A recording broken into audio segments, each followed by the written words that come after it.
Guys, వీడియోని ఫుల్గా చూసి నచ్చితే లైక్ చేసి మరిన్ని వీడియోస్ కోసం ఛానల్ని సబ్స్క్రైబ్ చేసుకోండి. ఊరి జనమంతా కంగారు పడుతూ ఊరి పెద్ద రాజయ్య దగ్గరకు వస్తారు. అలా వచ్చిన ఆ ఊరి ప్రజల్లో ఒక అతను రాజయ్యతో ఇలా అంటాడు. అయ్యా రాజయ్య గారు, మొన్న రాత్రి రోడ్డు ప్రయాణంలో చనిపోయిన అమ్మాయి శవాన్ని శ్మశానంలో తగలబెట్టడం జరిగింది. కానీ ఆ శవం 3 రోజుల నుంచి కాలకుండా పొలిమేర దగ్గర అలా వెలుగుతూనే ఉంది. పొలం వెళ్ళిన రంగయ్య దాన్ని చూసి మాకు చెప్పడంతో మేము అందరం కలిసి భయంతో మీ దగ్గరికి వచ్చాము అని జరుగుతున్న విషయాన్ని రాజయ్యతో చెప్తాడు. అప్పుడు రాజయ్య ఆ ఊరి వాళ్ళతో 3 రోజుల నుంచి శవం కాలకుండా చితి ఆరకుండా ఉంది అంటే ఇది ఏదో ఊరికి పీడలాగా ఉంది. మనందరం రేపు మన ఊరి మంత్రగాడి దగ్గరకు వెళ్ళి ఇలా ఎందుకు జరిగిందో దీనికి పరిష్కారం ఏంటో కనుక్కుందాం అని చెప్పి ఊరి ప్రజలందరినీ ఎవరింటికి వాళ్ళని వెళ్ళిపోమని చెప్తాడు. అలాగే ఊరి ప్రజలు కూడా ఎవరింటికి వాళ్ళు చేరుకుంటారు. అదే రోజు రాత్రి అప్పటికే సమయం 10 గంటలు అవుతుంది. అప్పటికే ఊరంతా నిశ్శబ్దం అలుముకుంది.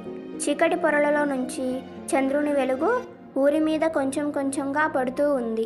ఉమా, నేను పొలం వెళ్ళి పొలానికి నీళ్లు పెట్టి వస్తాను. మళ్ళీ కొంచెం సేపు అయ్యింది అంటే మల్లికార్జున తన పొలానికి నీళ్లు పెట్టుకుంటాడు అని చెప్పి రంగయ్య పొలం బయలుదేరతాడు. ఆ చంద్రుని వెలుగులో పొలిమేరలో ఉన్న పొలం దగ్గరికి ఒక్కొక్క అడుగు వేసుకుంటూ నడుస్తూ ఉంటాడు.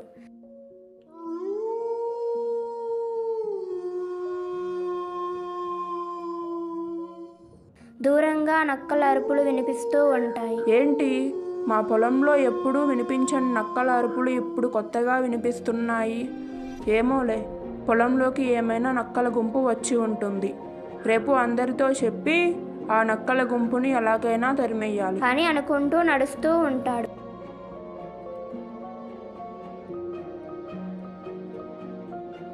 ఒక పక్క 3 రోజుల నుంచి చితి మీద ఆగకుండా కాలుతూ ఉన్న శవం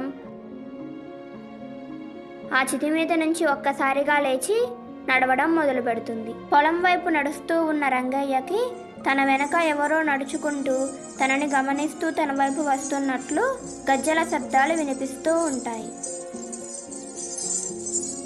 ఆ శవం ఒక్కసారిగా రంగయ్య మీదకు దూకి రంగయ్యను పొడిచి చంపేస్తుంది.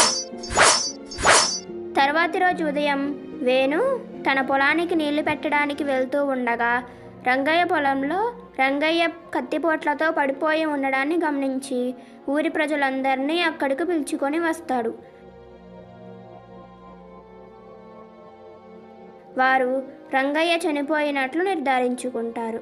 3 రోజుల నుంచి చితిపై ఆగకుండా కాలుతూ ఉన్న ఆ శవమే ఈ పని చేసి ఉంటుంది. ఇలాగే వదిలేస్తే ఆ శవం ఇంకా ఎంతమందిని బలి తీసుకుంటుందో. తొందరగా దీనికి ఏదో ఒక పరిష్కారాన్ని ఆలోచించాలి అని అందరూ అనుకొని ఆ ఊరి మంత్రగాడి దగ్గరకు బయలుదేరతారు.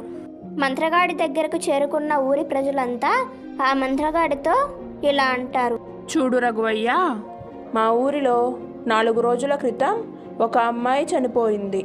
కానీ ఆ అమ్మాయి శవం 4 రోజుల నుంచి ఆరకుండా కాలుతూనే ఉంది. నిన్న రాత్రి రంగయ్య ప్రాణాలను కూడా తీసుకుంది. దీనికి పరిష్కారం ఏంటో నువ్వే చెప్పాలి అని ఆ ఊరి ప్రజలంతా ఆ మంత్రగాన్ని అడుగుతారు. చిన్నప్పటి నుంచి ఒంటరిగా పెరిగిన ఆ అమ్మాయి చనిపోయే సమయానికి కూడా ఎటువంటి తోడు లేకపోవడంతో ఆమె ఆత్మ ఘోషిస్తుంది. అందువల్ల తనతో పాటు ఒక 10 మంది ప్రాణాలను బలి కోరుతుంది.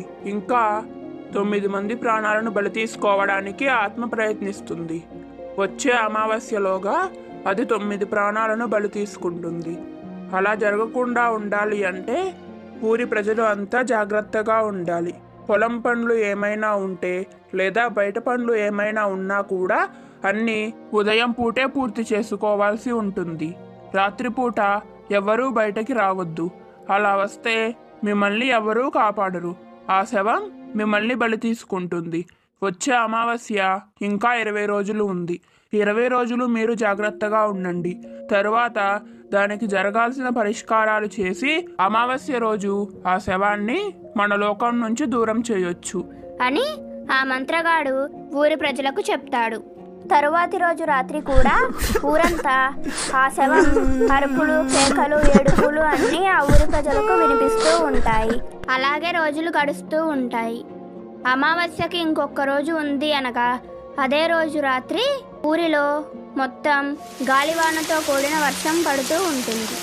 ఊరంతా ఏడుపులు, అరుపులు వినిపిస్తూ ఉంటాయి. ఊరిలో ఉన్న ప్రజలంతా చాలా భయపడిపోతూ ఉంటారు. అలా ఆ రోజు రాత్రి భయంతో గడిచిపోతుంది.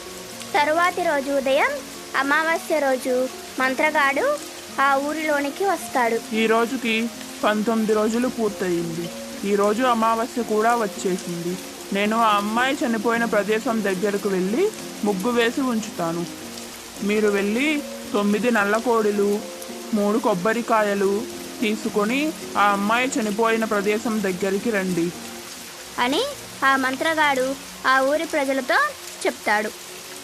మంత్రగాడు రఘువయ్య ఆ అమ్మాయి చనిపోయిన ప్రదేశం దగ్గరకు వెళ్ళి అక్కడ ముగ్గు వేసి అంతా సిద్ధంగా ఉంచుతాడు.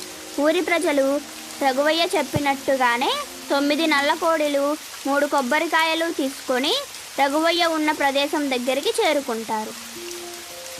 రఘువయ్య ఆ అమ్మాయి చనిపోయిన ప్రదేశంలో ఉన్న ముగ్గులో 9 నల్ల కోళ్లను బలి ఇచ్చి కొబ్బరికాయలను కొడతాడు. తరువాత ఏవో కొన్ని మంత్రాలు చదివి ఆ అమ్మాయి ఆత్మకు శాంతి కలిగేలాగా చేస్తాడు.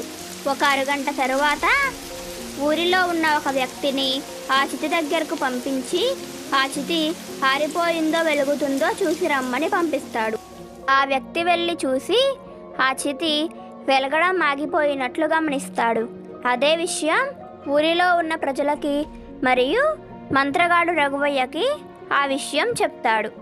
అప్పుడు రఘువయ్య ఊరి ప్రజలతో, ఇంకా ఆ అమ్మాయితో మీకు ఏమీ బాధ ఉండదు. ఆ అమ్మాయి శవంతో కానీ ఆ అమ్మాయి ఆత్మతో మీకు ఎటువంటి ప్రమాదం ఉండదు.